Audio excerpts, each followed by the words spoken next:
देखिए, आज जो मैटर कांवड़िया यात्रा का लगा हुआ था, आइटम नंबर 36 था, हम उसमें 36.3 पिटिशनर्स थे। Correct, I am just asking. इसके बाद हमने एक आईए मूव किया था कोर्ट में कि जो उत्तर प्रदेश के सरकार ने 27/6 को स्पीकिंग ऑर्डर दिया था विभिन्न न्यूज चैनलों के माध्यम से, जिसमें उन्होंने मैंडेट किया था कि जितने भी यात्री हैं सबको अपने जो ढाबा है और जो इसके साथ में ऑनर्स है, उसके एम्प्लॉय हैं, सबके नेम को कोड करना है। इसी के साथ में एक दिन बाद उत्तराखंड के चीफ मिनिस्टर धामी जी ने भी इसी सेम स्टेटमेंट को रिपीट किया था।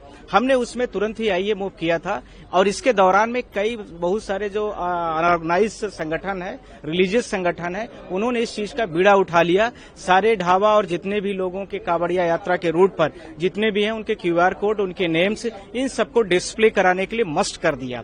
और इसके साथ में उनमें 5-6 हजार लोग थे। जो लोगों पर उनको डाउट कंडीशन थी, उस डाउट कंडीशन के लिए उन्होंने कपड़े उतरवाने की शुरुआत की, जैसा कि मुझे न्यूज चैनलों के माध्यम से भी पता चला है और न्यूज को भी मैं कोट कर रहा हूँ, आज तक वगैरह में और विभिन्न चैनलों में भी इन चीजों को दिखाया गया। साथ में कोर्ट से मैंने यह बोला था कि क्या उत्तर प्रदेश सरकार हो या राज्य सरकार कोई भी हो, इस प्रकार के मैकेनिज्म सिस्टम जो चल रहे हैं, क्या सरकारें कमजोर हो गई हैं?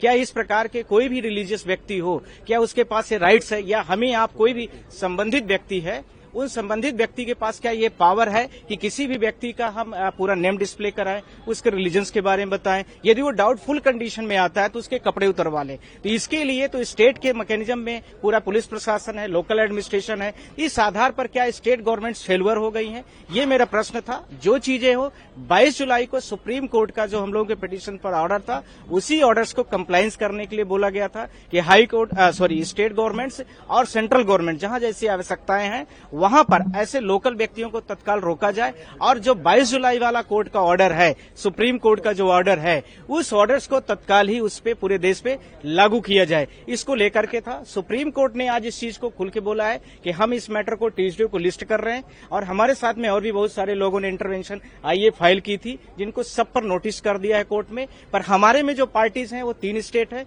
सबसे पहले उत्तर प्रदेश, दूसरा है उत्तराखंड और इसके साथ में मध्य प्रदेश। हालांकि कोर्ट के जो ऑर्डर था 22 जुलाई वाला, उसमें एनसीटी दिल्ली के बारे में भी लिखा हुआ है स्पष्ट, तो वह भी ऑटोमेटिकली समझ लिया जाएगा कि वह भी उस कोर्ट का ऑर्डर में कंप्लायंस है।